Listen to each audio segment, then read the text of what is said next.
मधुश्रवणीच्या कथेनुसार एकदा भगवान शंकर आणि माता पार्वती तलावात जलक्रीडा खेळत होते। त्याचवेळी योगायोगाने भगवान शंकराचे स्खलन झाले। जलक्रीडा करत असताना भगवान शंकराने आपले वीर्य पानावर ठेवले।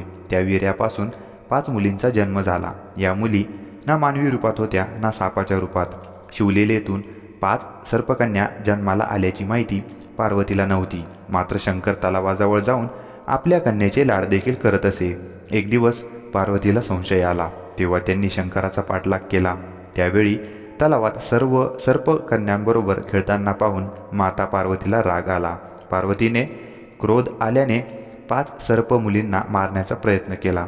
त्यावेळी शंकराने पार्वतीला रोखले आणि मुलींच्या जन्माची कथा सांगितली।